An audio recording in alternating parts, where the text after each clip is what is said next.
Welcome to the Candle Business Coach podcast. I'm your host, Kirsty Allen, and I am the Candle Business Coach.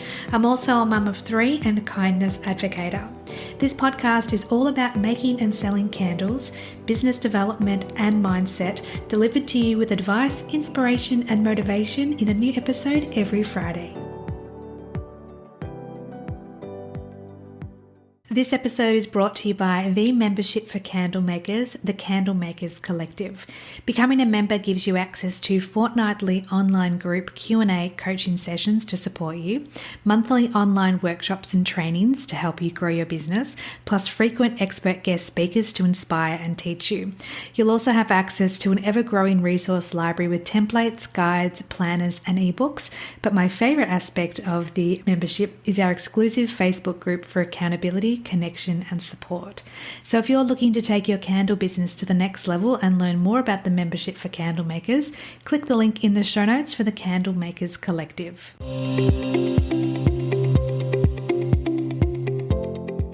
Welcome back to the podcast, my friend. Today we have another Candle Maker Connections episode where the topic is one that's very close to all of my guests' hearts, and whether we've gone through something personally or we've witnessed a loved one go through burnout and overwhelm, it's very much a topic that needs discussing, needs to be spoken about a little bit more. So, as I said, tonight's episode will be about burnout, but I'd love for the 5 people on the call with me tonight to introduce themselves, and then we'll get stuck into some questions and start chatting. So I'll go around the Zoom, starting with Crystal. So my name is Crystal. I'm fairly new to the candle world. So my little business is something that is dear to me. So yeah, I'm not willing to share at the moment. So definitely very new to the world of candle making. Beautiful. And we've got Alicia with us tonight. Hey guys, it's Alicia from Highland Home Fragrance. It's nice to be back on the podcast. And we have another new person on the podcast, or at least with the Candlemaker Connections episodes. We've also got Andrew tonight. Hi everyone, my name's Andrew. I'm from Port Fairy Candle Co. Burnout has been something that I've felt very strongly about and have seen, so I'm really looking forward to the discussion tonight. And we've also got Sue on the call. Hello, I'm Sue. I have revamped Treasure Candles. I've been making since 2011. And yes, burnout is something that I've seen a lot of candle makers have and stop coming to market. So it is something we could really have a good discussion about tonight. And then to round us out, we've got the beautiful Jenni. Hello, I'm Jenni Douglas from Hampton Botanic, and my business is just under a year old. So I've been making candles for a long time, but I've only been in the business world since late last year. So burnout is something that I'm more trying to install preventative measures against rather than something that I've been through with this specific business. I guess the first thing we need to establish is what we or how we define burnout. We hear terms like that being thrown around, and sometimes we can say, oh, I'm burnt out or I'm feeling burnt out, but it might just be that you're just going through a bit of stress. So what is burnout and how can we define it? I think for me, it's when you're inundated with too many tasks and you can't just deal with everything at the one time, when things are just getting too much and you're burning the candles at both ends. No pun intended. But yeah, I think it's just when there's just an overload of things going on. And even if it's personal life as well, and it's just getting too much and you just can't cope and you can't handle with all these pressures, and you just get to a point where physically and emotionally you just wither away.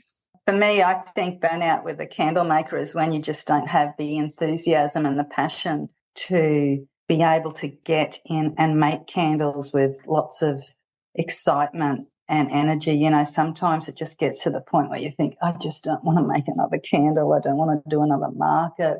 I don't want to put a social media post up. So burnout can be lots of different things for lots of different people. So for myself, obviously, I said fairly new to the candle business side of things, but I previously had another business which was pet sitting. So for me, I did have burnout in relation to overcommitting through the seasonal times of the year. So I wouldn't say no to people when it came to Christmas times and, you know, those times that everyone wants to go away. So I found myself, and it's not actually visiting the animals, it's actually the travel time. So I found myself getting burnt out quite easily over the years. So I learned quite quickly that I had to really, look at navigating ways on saying no. For me, burnout feels a lot like depression, but it's sort of a specific depression. You know what it's about. It's relating to that work thing. So it's at least it's not like generalized depression where you don't know why you're feeling that way, but it's that lethargy, the lack of interest in what you're doing. As Sue said, you don't want to get up and do the thing you know that you're supposed to be doing, but it feels so much heavier than just not wanting to do it. It feels like this inability to move your limbs to do the thing, and then you feel terrible for not doing the thing. So then it's the mental load as well. For me, burnout has been really different in the corporate world versus the candle world. In the candle world, because it's just me, it feels like Sue said, like you don't want to get up and do anything or do what you have to do. But in the corporate world, I found it quite different. I had people to lean on and go to and fix things. But for candles, you just kind of give up. What are some of the early signs that you noticed in yourself when you started to feel those symptoms of burnout? Procrastinating, putting it off. And that's a sign that maybe, I don't know, that I felt like it was burnout. Not that I experienced it big time, but I think that's the first sign for me when I start procrastinating and I think, okay, I've got to get past this. I agree with Sue. It's the same. I think for me personally, it was the social media part. I was really ramping it up, and then it just got too much, and I just lost it. I couldn't do it anymore. I couldn't post anymore. I just fell out of love with it, and that was my tipping point. So interesting that it can be a mental game in terms of you feel overwhelmed, you feel like you're treading water or you're spinning your wheels and getting nowhere. And sometimes the feelings of burnout can be so strong that you just feel like giving up on the tasks or the business or an aspect of candle making or anything in your personal life as well. And the pressure that comes with it, the time frames, the overcommitment, that you can do this, you can do that. And it's like others have said, it's saying yes when you really should be saying no, you can't do this. You need to devote time to other things in your life apart from candles. We've got families, partners, all of that, which then has a domino effect through to them. Oh, absolutely. The impact it has on our loved ones is huge. It's not just, we don't live in a silo. It's not just us on our own. It's very much how does what we're feeling and what we're experiencing spills over into our family's experience. And they want to take care of us. They want to make sure that we're okay. But when we get ourselves into such a state that we're feeling that burnout or we're feeling that overwhelm, it can be hard for our loved ones to crack through that shell of how we're feeling.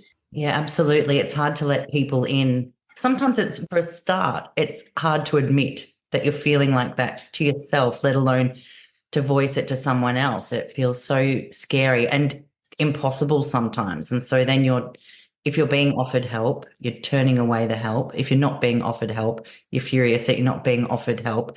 It feels like a no-win situation that can be so hard to climb out of. I'll ask a hard question. Is anyone experiencing burnout right now? Yeah, absolutely. Hand on heart. Yeah. And how does that feel for you, like in your body and in your mind? I think for me, it was just taking too much on and just going too fast. I think for me, it was neglecting exercise, neglecting diet. It has an impact on all of that sort of stuff as well, which I recognize. And that's when I know that there's an issue. Lack of sleep. My sleep has been impacted. Yeah. It impacts everything, every aspect of your life. Especially if you're working full time. I think that if we're not working full time and we don't have, a quite busy daytime job, I don't know. I mean, it may be a bit easier, but for us who work a full-time job and then coming home and then having to deal with a candle business, it's crazy. It's just insane. You wonder why you started when you start to feel those feelings of overwhelm. Yeah. Because you didn't, no one starts Yeah. their business with the intention of overwhelming themselves or getting themselves into a state of burnout. But we started our businesses for a reason. And there's almost like this tipping point of when everything becomes too much, something has to give. And it's almost like, at what point do we keep persevering and keep striving for our goals if it's at risk to our mental or our physical health? And I think also when you start seeing, and I don't know about others, but when you see other candle businesses go under, because I think we all follow different, various candle companies. I've seen someone that I followed for a long time just a few days ago just go under. And for me, it's like, I looked up to this candle maker and all of a sudden they burnt out, or for whatever reason they left. And it's just, oh, is that going to be me? Or you just think, gosh, I hope that doesn't happen to me. And you just feel for these people who have put their absolute heart and soul into their business because you've watched them grow over a year. It's sad. It's very sad. But it makes you, I think, more aware that, okay, I need to look out for myself and not get to that point because I want to love what I do. And I think, Sue, you've said previously, if you've ever felt like you don't want to make candles, that's a sign to you to know that it's no longer the path for you. And like Andrew says, I feel for the candle makers that come into this working a full-time job and then working after hours. I don't have that pressure. I work a couple of days a week and then it's just as much as I want to do because I decided just to be small, a little micro business. But if you come into it and it's got to be your main income or that's what you're striving for, you've got that pressure on you right from the start. And that puts a really hard spin on everything, I think, because you're just pushing all the time. So, yeah, it does make it hard for some people. How do we differentiate between just regular stress and the stresses of day-to-day life and then the next level of burnout? I think you know in the back of your mind, and it's just like Jenni said, it's difficult to admit it. I think you have that feeling where you know what's difference is because you deal with everyday stress every single day. So when it becomes insurmountable, you can tell, but it might take you a while before you do something about it because you don't want to believe it or you want to push through it, but that ends up making it worse. I think that one of the signs can be also when you wake up in the morning and you still feel the dread. If you go to sleep with the dread, I feel like that's kind of common everyday sort of thing. You can have a bad day, you sleep on it, and then you wake up in the morning and things feel a little bit better. But if you're waking up in the morning and things aren't feeling a bit better, I know for myself that's a sign that something's wrong. How does burnout affect your motivation and creativity? I think it kills it. I think it kills it too. Yeah. Which is such an awful thing because we're in a creative business. You need to be creative or you need to have motivation to try new things and to explore and to play. But when you're feeling the heaviness that can come with feeling burnout and overwhelmed, like you say, Alicia, it all fades away.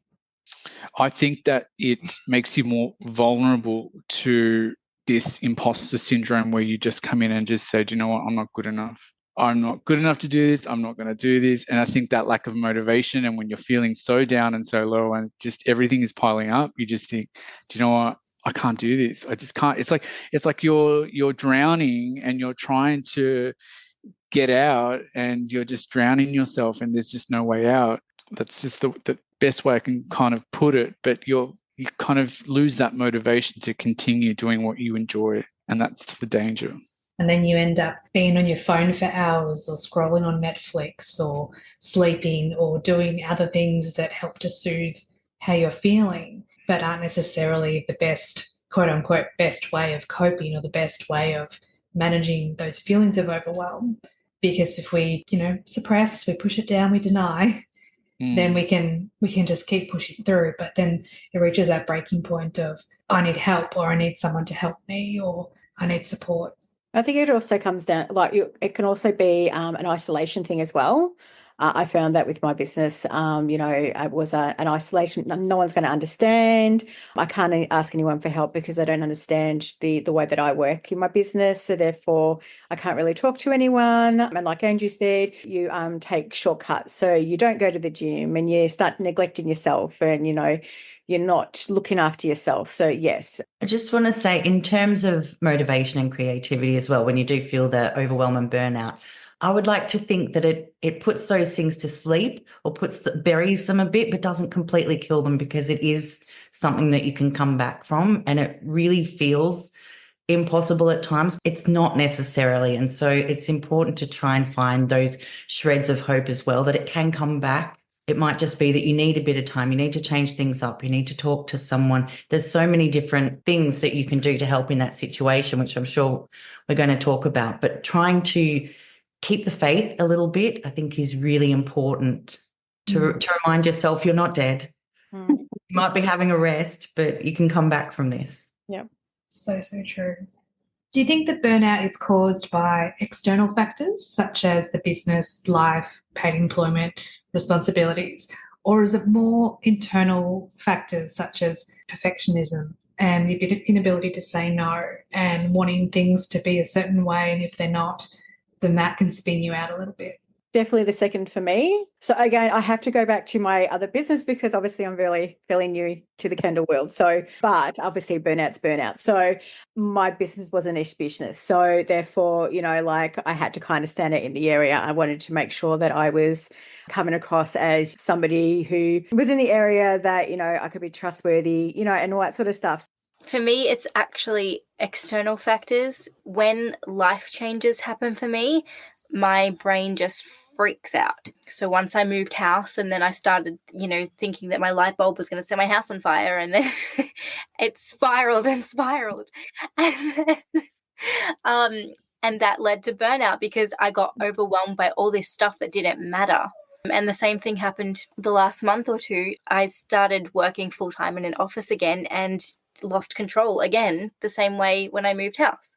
So it's external for me, because internal, I can talk myself down internally, but externally, I can't control the external factors, but I can control my thoughts. I think for me, it's a mixture. It's being a perfectionist, that if something is not right, then that really weighs me down. I also, the external, the full-time job as well is a huge part of it as well. I've got a stressful daytime job that takes a lot. And then having to think about then doing the candle side of stuff when I've overcommitted, that then brings a whole new level. So for me, it's a mixture of both external factors and things within me that things have to be perfect. And if they're not perfect, then it just stresses me out even more, because I need to be in control of everything. And if I'm not in control of things, that stresses me out even more. I don't know if this helps anyone or even will help you, Andrew, but something I've learned this year is that control is an illusion. And it's really hard to think of it that way. But I think the more I think about it, the more I realize control is an illusion and we don't actually have it, which is very scary for those of us that like having it. I need to tell my brain that. Yeah. Yeah, but even, I don't know about everyone else, but even delegating things or asking for help is hard because it's yours and you want things to be done your way.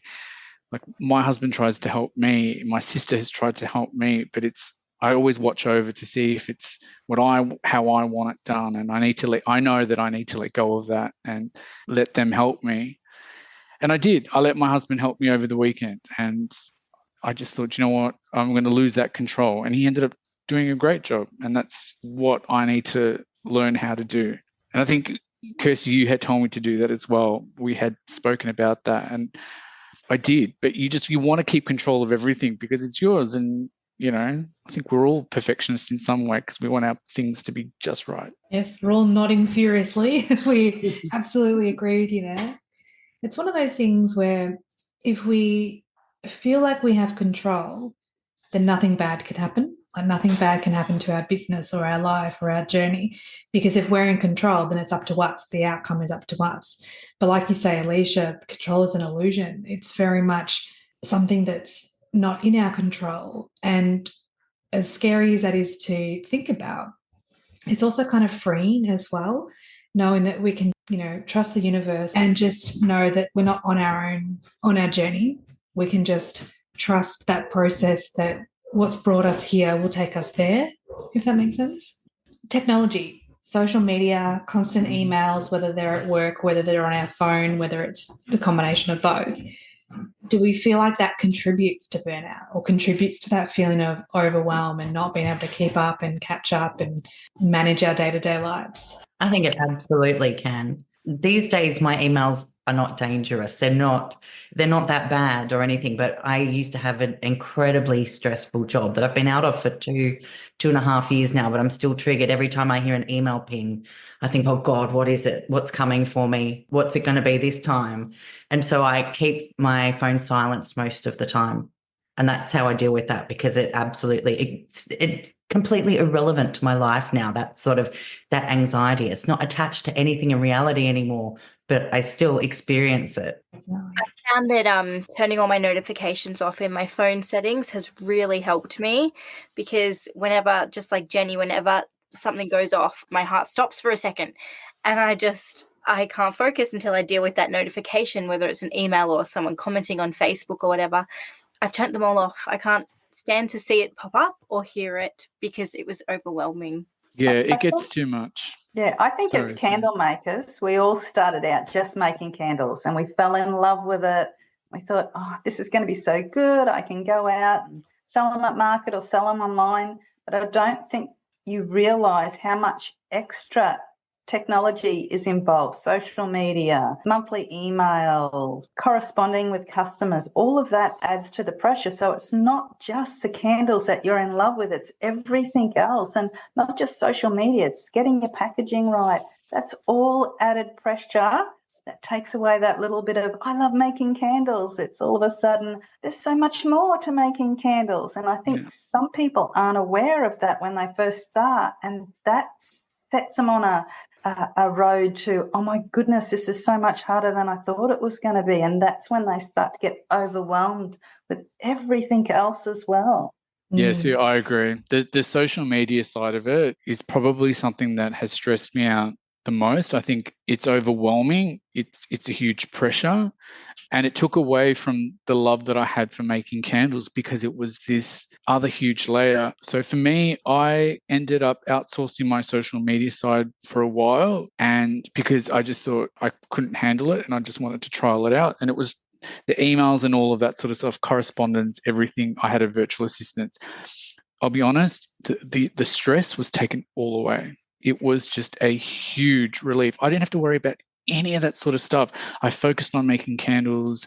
She was like my assistant. She was just amazing. It's not sustainable. It's super expensive. It really wasn't, I wish I could afford to keep her. I would love it. And I would recommend it to anybody who's in a financial position who can afford it to do it, because it alleviated so much stress. She just took care of everything. But it's not sustainable. It's not something that I could afford long term. But yeah, that was a sign that made me realize that the social media and technology side of things was the one, like a big factor in my burnout. Because of that added stress, you've got to post, you've got to reply to comments, you've got to do this 20 minutes engagement per post and all this blah, blah, blah, blah, blah.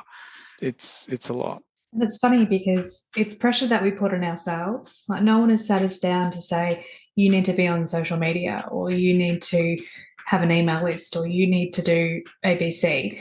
These are things that we've seen other people have success with, and we know that we could have success with it as well. But I think we underestimate how much time, effort, resources, and energy it takes for that to be maintained. And I've said before, and I know everyone on this call will agree, that it's a full-time job in itself being on social media. It is so much work. And you see a lot of creators come in, they go hard and fast for, a few days or a couple of weeks, and then they disappear for a while. Then they come back and they go really hard again. And it's almost like you'd have more success if you just leveled everything out rather than coming in and then leaving, coming in and then leaving. But when we're excited, we want to share. We want to talk about our business. When we're making candles, we want to take photos and then share that with our community. And it becomes this almost disconnect of, I can't just be in the present and enjoy what I'm doing, because I need to be thinking, okay, this is content that I could be taking photos or taking video of to then share later. as opposed to just being in the moment and loving and being immersed in what you're doing.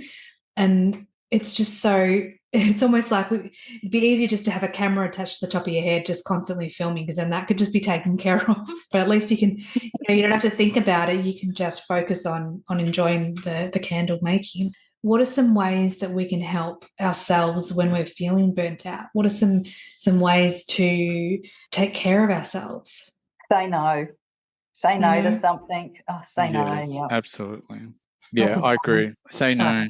I took on or said yes to things that I shouldn't have said, that I'm still, thinking, I need to back out of it. Well, I've had to, it was just too much, because you are motivated, you get excited, and you think you've got the time and you can say yes to everybody. And it's sometimes hard to say no, but big lesson that I've learned. Yeah, say no when it's too much. Yeah, it's okay to say no. Yes. Yeah. And no is a complete sentence. I was just about to say that, Alicia. Can you say that again? I missed it.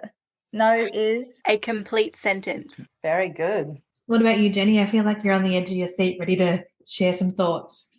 I think one of the top things to do is to have other hobbies, especially for candle makers. I feel like for a lot of people, candle making used to be the hobby and then became the business. So then what do you do to unwind? You don't want to do your business thing to unwind. So make sure there's something else that you set aside a little bit of time for to do that you love. If it's reading, making music, cooking, something completely away from candles. Even if you love making candles, you can't do it all the time, or you're going to start to resent it. So make sure you allow yourself and insist upon yourself that you spend a little bit of time doing something else so that you can maintain your love affair with your business. It's so hard, Jenni, though, because I wonder on this call who works full time, and that's another issue in itself. I'm also curious about people who work full time, how they manage their schedule, working 5 days a week. On their days off, are you making candles on your days off? Are you not enjoying time with your family? Do you schedule time? You're absolutely spot on, and I'm in a unique situation at the moment where I don't have another full-time job and I don't have children. It's my partner and I, and so I'm able to spend my full time on my business. So then I can do other things on the weekends or on the evenings, or I can choose to just work 6 hours a day and work 7 days a week, or I can work it the way that it suits me. But I planned this for a long time. I knew I wanted to start a business. So while I was working full time, I saved and saved and saved so that I could take a year or two off and be able to focus on it, because I know what it's like when I was working full time. I was also doing another job as well, hobby on the evenings and weekends, and it's really hard. And I could manage those two things. I probably couldn't have managed something else as well. So I know, where do you fit it in? And if you've got young children, I don't have children, but I know other people out there who've got a full-time job, candle making, and small children. I imagine adding that into the mix, what that would be like. Crazy. Well, Alicia, you work full-time. How do you juggle everything? I had to change my business completely from the way I was doing it before I went back to the office full-time. So I was making candles to order, because I would literally just have my laptop next to me at home during the day while I was working, while I made candles or whatever. But now that I'm full-time in the office, I can't make to order anymore. It's completely impossible to come home, make 20 candles. I was staying up until midnight and then not getting any sleep, and then driving an hour to work in the morning.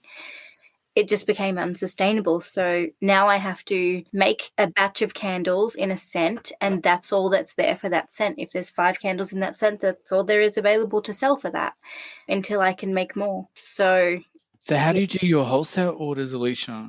So that luckily, I don't know if luckily, I haven't had any wholesale orders because I paused that, and I've only just reopened that, and I still haven't figured out the inventory side of that yet. But otherwise, I think I might just end up cancelling an order if I don't have the energy or the time to focus on it. So do you find you spend your days off making candles, or you purposely put one day aside, say, for example, I'm just spending time with my loved ones? Yeah, so Monday to Friday is obviously full-time work. When I come home, I will pack orders, but I won't make any candles Monday to Friday. And Saturday is the day I dedicate to content and candles, and then Sundays the day I dedicate to the house. You need good time management skills. But don't forget, we can also outsource other tasks that are taking up time. For example, we can order meal kits, we can hire a house cleaner, we can do things to take some of the pressure off other areas of our life. Even if it doesn't necessarily help with the business directly, it takes the pressure off and that takes the mental load away of, oh, I need to clean the bathroom, or what are we going to have for dinner, or I need to get to the supermarket, or something like that. There are ways to work a little bit smarter in other areas of our lives. But when it comes to specifically with our business, especially as you say, Andrew, when you want to have full control, and we all have that perfectionism, those tendencies, it can be really hard to outsource different aspects of the business, even if it will help us mentally and physically. Has anyone outsourced any specific tasks of their business that's, Andrew, you mentioned one before. Has anyone else outsourced any tasks? Having my labels printed is really the only thing. And that's actually something that I didn't really expect to spend money on. I thought I'll buy a printer. It's a decent printer. I'll buy a Cricut machine that can cut the labels. And that became so labor intensive that I have the labels professionally printed, and I cannot believe the amount of time it saves. The quality is so much better. And just, I would sit there, I would be up until 1, 2 in the morning the night before a market, slicing up labels with my little Stanley knife and my little guillotine. And it was insane. I was spending longer trying to print and cut labels than I was actually making any product. And so just outsourcing that one thing freed up hours every week for me. And it was something that I'd never dedicated any time to in the first place. I hadn't allocated time to it because I didn't even think of it. I thought, oh yeah, you just print them off and then you stick them on and it's fine. No, it's so time consuming. So that's one thing that I will never go back to doing myself. What has burnout taught you about your own limits and boundaries? Has there been a silver lining with your experience? I think that once you come out the other side of it, then you know the signs to look for, and you can put safeguards in place to stop it from happening again. It doesn't feel that way when you're in the middle of it, I know, but once you come out the other side, which you will, then you can sort of recognize it. And you know, it's like coming out of a bad relationship. You know what you're not going to put up with this time. You can see the signs a little bit earlier each time it comes, and you can help to put those barriers in place or take a step back or whatever it is that you need to do, go through some processes to stop yourself from getting so hurt again. Yeah, I agree with Jenni. I think you learn to recognize the signs in time, and you learn to either delegate tasks or find help or reach out for help for people around you to say, look, this is what's happening. I can recognize I am burning out and it's not feeling good. Can you help me, or can you do this for me? Because I just can't. So I think it's recognizing you need help, recognizing the signs and reaching out and saying it, and recognizing that it's okay to ask for help, that you can't do it on your own. And to be kinder on yourself, because I think we're just too hard on ourselves sometimes. So true. And the asking for help becomes easier as well. Oh, absolutely. It's so hard at the start because you just think I can do it all. I can, I've got this. I can easily do it all. But the reality is that you can't. We're not machines. And we all have loved ones around us who are more than willing to help us, or to give us a hand, or who can see that we're burning out and they want to help, but they know how much we want to control things. But they are more willing to help us. And I think if we accept that help, it alleviates that pressure. I think also having that relationship with your customers as well and being fluent with them. So with me, with my business, I use this as an example. The year before I actually finished my business, I took on a lot of clients over the Christmas period in Latrobe Valley. So it's quite a small area. And in a 7-day period, I did 2,000 Ks. So it's a lot of visits. So 2,000 Ks in 7 days is a lot of visits I really burnt myself out. So after that, I implemented, I'm only doing a certain amount of visits, and I really had to be open with people and say, look, this is what I had to do, because unfortunately last year was just too much. So, and they were very open about it, very understanding, I should say. And they're like, yep, understand. So basically they knew that if they weren't going to get in by cutoff date, they missed out, and they were okay with that. I think what's really interesting about burnout and overwhelm and feeling stressed and anxiety is that we are often disconnected from what our original why is or what our goals are. And we're just running on autopilot and we're just picking up things as we go along and we're just, tunnel vision and we're trying to get things done. But if we're able, and it does take practice, but if we're able to zoom out a little bit and go, okay, what's actually important here? What do I need to do? What can I get someone else to help me with? What can I outsource? What can I let go completely? What can I delegate? Because we said at the top of this episode that burnout is feeling overwhelmed and there's too much and there's a lot of pressure, but most of that, most if not all is what we've put on ourselves. If we can step back from the situation and step back from how we're feeling and think, okay, what is the purpose of all of this? Like, what is the purpose of why I'm doing this? It can help give us some clarity and help give us some direction, but it's not an easy thing to do. It takes practice. And when you're in the midst of it, and I'm sure many of you would agree, it's challenging on so many different levels, physically, mentally, emotionally, spiritually, all the ways, all the things that it can be hard to see the forest through the trees. For me, when I get a bit overwhelmed in the candle cave, usually I write down what's overwhelming me the most. So I might have a heap of custom orders and I'm just dreading doing all of those, one of this scent, one of that scent, one of this scent. So usually I'll write it all down and I'll do the ones that are overwhelming me the first up. I'll get them out of the way because then everything after that just seems easier.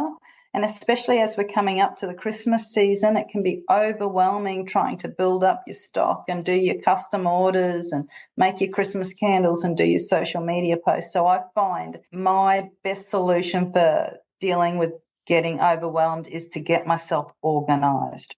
Write it down, deal with the worst first, and then everything after that will seem easier. It's not a big picture answer, but it's an easy answer on a week to week, I'm overwhelmed. Yeah, and I think you said it too. Now coming closer to Christmas, it's just another added stress, I think, because you just want to have everything organised and ready for, we're in October now and things start happening in November. And we put that pressure on ourselves. I need, you think I need to have X amount of candles made so people have choices, and I need to have so many of this scent and so many of that scent. But at the end of the day, you'll sell what you've got. And if you haven't got it made, you're not going to sell it. So you're just putting that extra pressure on yourself. Yeah, exactly. I think for me, and this is my first Christmas, I've set just a limited amount and that's it. Whatever sells, and then that's it. I'm not putting any more undue pressure on myself to make, oh my God, I've got to make more, Once they sell, that's it. And there's a social media post. Once they've sold, they're sold. You want to be my social media manager, Sue? There's a side of burnout that I don't think anybody talks about, which is the financial side. Not just in the fact that you'll lose income. You won't, if you're not making content, you won't make sales, therefore losing income. So your monthly expenses won't be paid by your business, but maybe your personal income. But then also, if you need to ask for help, at least in my area, doctors have stopped bulk billing.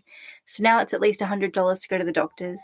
Mm-hmm. And then if you get a mental health care plan because you need extra help, that's more money because that's barely covered as well. So it's like sometimes outsourcing and asking for help is great, but sometimes people really aren't in a position to do that, especially with everybody puts such an importance on mental health, but then there's not great resources, especially in regional towns where I am, to help with that. So I feel like, and that's not talked about anywhere. I feel like it's quite glossed over and not something people are. No one wants to talk about that either, because no one wants to admit that financials could also suffer when you get burnt out. Very valid point. Yes, you're right. The financial constraints that come with it, I don't think are talked about either.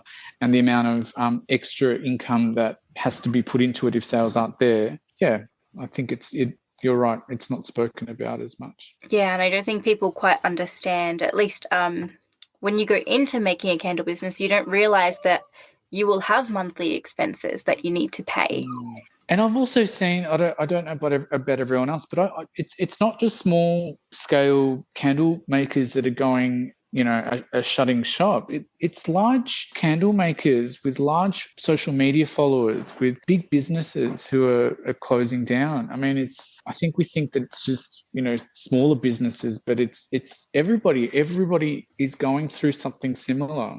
Yeah, I think the cost of living is just hitting so many businesses in all different industries. Looking back, would you have done anything differently to avoid feeling burnt out or being burnt out in the first place? I think that people need to take more breaks in their business than just quit. Because if they took a break instead of quitting, they might come back better or refocused. And I think it's really important to take a break instead of your body will eventually force you to take a break. Would I have done anything differently for my last business? No, because it has taught me and given me an understanding of what burnt out is. Moving forward, listening to other people going through the experience and seeing others going through burnt out, it's given me an understanding on what to look for and how to navigate that when I get to that point in my business going live. So yes, I think it's a very much of an educational tool, if that makes sense. So, like being able to take on people's stories and, kind of go, okay, this is how other people have been able to navigate, these are triggers that I should look out for when I get down that avenue. I think for me, it's not taking on too much so early on and saying no to things. I think if you take on too much at the start and you try and grow yourself too big too soon, there is huge potential to burn out or to crash. It's not sustainable and it's not good for you in the long run. Very wise words, Andrew. Very wise words. And I think that is what happens to some candle makers and people who start out. I recognize it and I've stopped it, trying to, seeing all these big candle makers with huge followings and thinking, yeah, I'm going to get there and I want to do that. And that's what I aspire to do. And like, oh my God, I want followers. Like, no, you're just going to crash and burn. And potentially then quit the business as opposed to taking a break, like you say, Alicia. Yeah, coming back stronger. Because there's no shame in taking a break. Your customers won't mind. Your body and mind and soul do need a break. And whether it's a week, a month, 2 months, 6 months, doesn't matter. You need to honour and listen to what your body needs. And as I mentioned before, being transparent with your customers because they're your community and they will support you. So although you're going away, having that break, they're going to be there when you get back. So yeah, being transparent with them and having that conversation. And yeah, Alicia, you did that and that was really good. Yeah, everyone was quite supportive, which was really nice.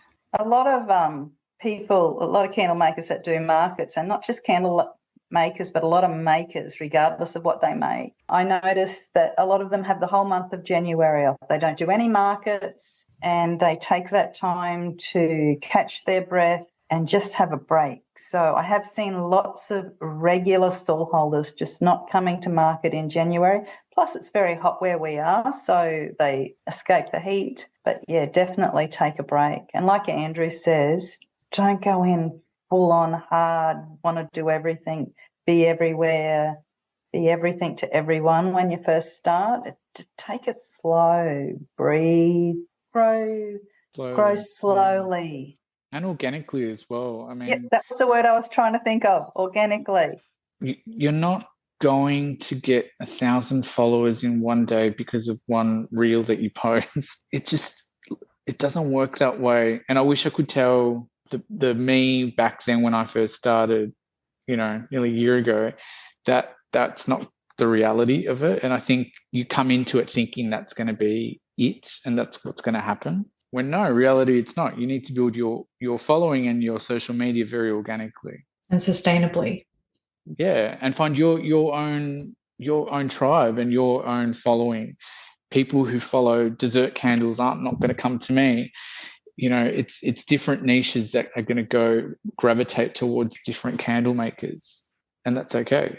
I think especially in this time that we're living in, everybody really values health, or we talk about valuing health. It's hard to do it for yourself, but if you can build that into your business model, I think that then you're in a really good standing. And for myself, I do take time off and it feels weird and I feel apprehensive about it, but I take the time off and I don't feel guilty about it. And then I can go in. I'm not experiencing burnout at the moment because I've taken a break. And should you take a break in your first year of business? Maybe not. It might not be smart, but I can come back, go into the Christmas season feeling fresh. And I'm here for the long term. I am trying to grow slowly and organically. And if you can value your own health as you go along and celebrate, be proud of yourself for taking a day off or taking a week off, and know that that's something positive that you're doing rather than feeling like, oh, I should be working, I should be doing this, I should, then you can help to ward off some of that burnout from coming, hopefully, I think. Isn't it kind of ironic that we kind of sell slowing down and taking a break and time for ourselves? Yes, it is. Yeah. We promote, calm posts and beautiful stories that advocate for, take that bubble bath or, put your feet up on the couch and read a good book. And yet we're running around like mad pigs trying to work out how to make it work. Oh, that's a very good point, Alicia. How do you communicate with others when you're experiencing burnout? So say you're feeling overwhelmed, you're feeling like it's just all too much. How do you ask for help? How do you get the support you need? My communication style actually changes. Like with my sister, who she's the closest person in the world to me, and she's my support system. I start to get short with her. I start to get annoyed. I start to snap back at her. And she realizes if I'm not being my normal kind self, something is not right. And then she can communicate that back to me. I'm learning that I have to tell my husband, yeah, I need help. And I think that was the biggest learning for me, and it's helped me a lot. It took me a while, but I've just been open, and I just say, look, can you help me? Can you wick some jars? Can you put some stickers on? So yes, I freely communicate things. Who would have thought that having a business would mean that we would need to grow personally? Didn't sign up for this. I just wanted to make millions with my candles. I start small when it comes to asking for help. I've been through a lot in terms of work stress in the past, and so I can feel it immediately. And so the first thing, and I live with a very supportive partner, which helps, and I'm very, very lucky and grateful for that. But as soon as I start feeling it, I'll go and ask for a hug, because sometimes that's enough. It's releasing the oxytocin, is it? It's releasing the chemicals that I need. It's making me slow down and stop for a minute, getting the hug, feel good. Okay, next step might be to chat it through and talk about the things that are overwhelming me and making me feel like everything's out of control. And sometimes those two steps are enough to bring it back. And if I don't do those things, then it can start to snowball and get to the point where I do start snapping, and I'm internalizing all of my anguish, and it just grows into this kind of monster that feeds itself. Whereas if I can just stop at the start and say, I need a hug in this moment, that can help to ward off some of the other stuff. I'm with Jenni on that. I have a couple of close family members. If I'm feeling overwhelmed, if I can't get a hug, I'll do the verbal thing, and it just grounds me. They may give me a different perspective on something, and I'll look at it differently then. It's not, oh, woe is me. Oh, that's a great thing. Maybe if you did it this way. And so sometimes verbalizing it with a good friend makes all the difference. Or in the candle group, verbalizing it. Hey, I'm struggling. What do you guys reckon? That's a good thing. I think so too. And I think that if you do go into the online groups as well, sometimes that can also, it can make you feel quite negative about yourself as well, and can make you even feel worse. I think that with the group, and I know we always say it, but if you're around like-minded people, it can help in those situations. I mean, we can give virtual hugs with each other, but we can definitely pep each other up, I think, especially when we're feeling that way. I think also being in the collective and having our fortnightly chats, we can even pick up when one of us isn't not in the right mindset, but is in not necessarily the same place or the best place, because we've got that history with one another, as opposed to doing it alone and not having someone to support you and to look out for you. That's why I joined. just so I could share all the stuff that I go through with the candles all the time. I love the fortnightly chat. So get in there and natter away, and I walk away feeling, yep, I know what I'm doing for the next fortnight. I'm good. You feel a bit more. You feel more energized, don't you? You feel a bit more. Oh yeah. Yeah. It's like a pressure release valve. You let it off a little bit because you've just let out so much that you can't necessarily tell people who don't understand candles. Yes, 100%. Because not everyone is as obsessed with candles, and I just don't understand why. They're amazing. But us, say that to someone who like, isn't listening to this podcast or isn't in the collective or isn't part of the candle making community, and it's just like, yeah, I like candles. What's so special about them? Like it's a different level of love and obsession. All right, I've got one last question that I want to ask before we wrap up this episode, and that is, what advice would you give to someone who is currently experiencing burnout? Something immediate that they can do and that they can do on their own is to join the collective. Obviously, hopefully they've heard the kind of community that we've got there. It's a place where you can always go, you can celebrate, commiserate. If you need some help, it's a totally safe and supportive space that is unique. There are like-minded people, but people with a different perspective as well. So I've found it's a place that makes me feel a lot more relaxed. I think something super simple that really helps me is asking myself, have I eaten a meal today? Have I drank water? And then, because if I've eaten and drank water, I'm in a better headspace to deal with whatever situation is happening.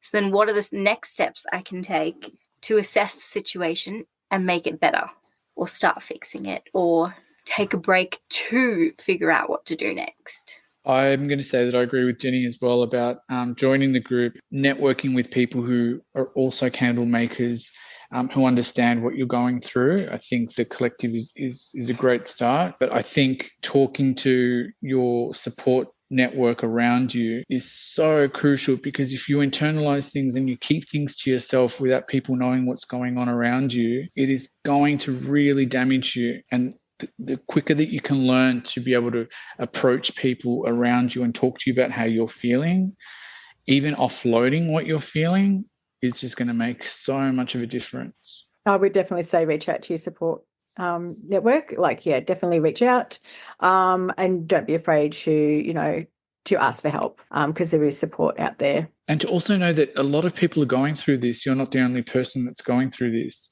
Many people go through burnout. I think we need to normalize that this happens to everybody. And I also just wanted to raise as well that there's also, which could be another podcast completely, but the potential for mental health to come out of this, especially who's someone who is predispositioned to depression, anxiety, all of that sort of stuff, because it is real and it happens out there when there is burnout and pressure. I think that also needs to be spoken about as well. I think it's also super important and it's really hard to believe this, but there is light at the end of the tunnel. Nothing is permanent. Everything is fixable.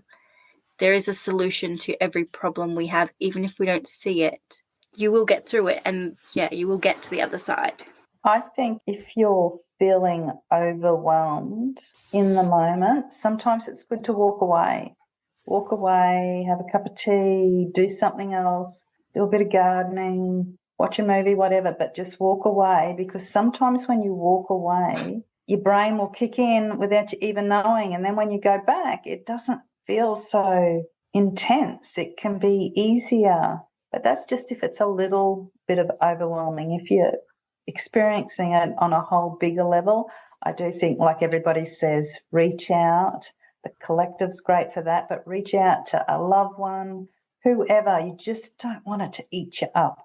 No business is worth letting it consume you. I just want to touch on as well that on the other side, that if you are seeing somebody who is burnt out, or if you see somebody who is a little bit quiet, if you've got a favourite person that you follow, who's a small business and they're a little bit quiet, maybe comment on their post and say, hey, how are you? Just reach out, give them a hug, or, like a little heart or something, just to let them know that you acknowledge the fact that, hey, I haven't seen you for a while, but I'm here. So, without prying too much into, what may be going on. So, just giving them that bit of support. So that can also help. That is such a good point, Crystal. When you take a moment to acknowledge someone's situation, no matter what it is, it's so refreshing and heartening, and it makes you feel seen and valued. And when you're feeling vulnerable, it can be that can be another part of being overwhelmed as well, is that you feel alone. So having someone reach out, and this is for anyone listening to this podcast and for all of us on the call, if we're seeing or noticing someone that might need a little bit of support, just to reach out. Are you okay? Is there anything that you need? I think that would go a long way in helping. My friends, is there anything else that we'd like to share on the topic of burnout and overwhelm, stress, anxiety, anything that we've discussed tonight? Is there anything else that we want to share or anything else we'd like to add? I just would like people to know that it's okay if they're experiencing those things and they're not alone. And there are people out there, like us in the collective that can help or just be an ear if they need it. Thank you so much, everyone, for coming on Zoom tonight and chatting about burnout, which is obviously something that we're all very passionate about, and is something that is close to each of our hearts, whether it's something personal that we've gone through or a loved one or a friend that we've seen experience burnout. If you're listening to this episode and you need any support, I will leave some links in the show notes for some services that are available to support you. And just know, as we've mentioned throughout this episode, that you're not alone and that things will get better. Thank you, my friend, for listening to this episode. Check out the show notes for all the links mentioned throughout the conversation, and please subscribe to the podcast so you don't miss any future episodes. And if you're feeling inspired, I would love it if you would write a review for the podcast and give a 5-star rating. Thank you so much and have a beautiful day.